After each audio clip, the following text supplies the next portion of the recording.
ça n'est pas facile. Déjà, bonjour à tous. Bonjour. Donc, je me présente, Florence Perrin. Je suis en charge des formations sanitaires et sociales, les deux, et particulièrement aussi présidente de la commission à l'ARF, où effectivement j'ai eu l'occasion de discuter avec la CPC et puis de déposer un projet avec 21 propositions.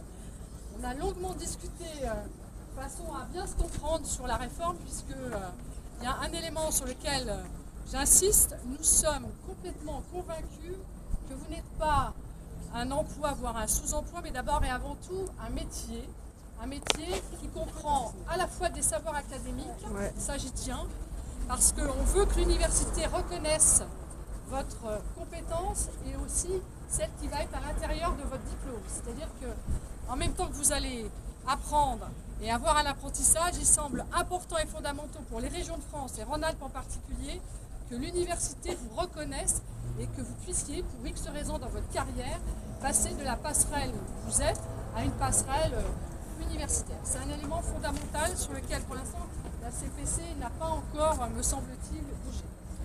Un autre élément, dans les propositions qu'on a faites au niveau régional et national, l'alternance n'a pas été une seule fois diminuée, elle est même source d'éléments qualitatifs.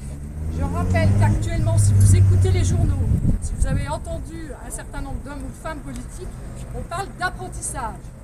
Et c'est quoi l'apprentissage? C'est la question de l'alternance fondamentalement. C'est une partie théorique, parce qu'il y a toujours une partie théorique, mais la partie pratique s'exerce en situation professionnelle, avec des professionnels, et elle est surtout évaluée en tant que telle. Ce qui est rare, je voudrais vous rappeler que les deux seuls secteurs en France sont évalués sur l'alternance, c'est vous et la santé. Ce sont les deux seules branches professionnelles. Et qu'il est hors de question, pour les régions de France et la région Rhône-Alpes en particulier, d'enlever cette compétence que vous avez. Je rappelle, et je vous en ferai un brin d'humour, que les ingénieurs qui ont des savoirs académiques cherchent à rentrer en contrat d'apprentissage en ce moment en enseignement supérieur pour avoir la reconnaissance métier. Comme quoi vous êtes en situation inverse. Et que ça, on le défendra à tout prix. Voilà sur les grands axes. Sur le tronc commun, le tronc commun était plutôt quelque chose qui vous était cher, la généralisation, et qu'il y avait des vraies questions sur les notions de spécialisation.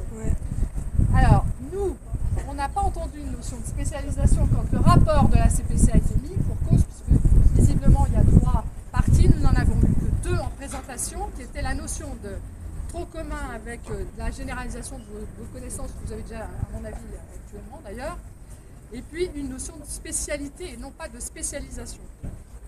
Donc nous avons, et j'ai particulièrement entendu, à la fois comme vice-présidente de la région Rhône-Alpes, mais présidente de la commission, qu'il y a une notion de spécialisation qui, à mon avis, effectivement, et j'entends parfaitement, vous enfermerait à un endroit, par exemple, pour que vous ne puissiez plus atteindre le 2e endroit. Je peux parler comme ça, on parlait d'autisme, on va reprendre l'exemple.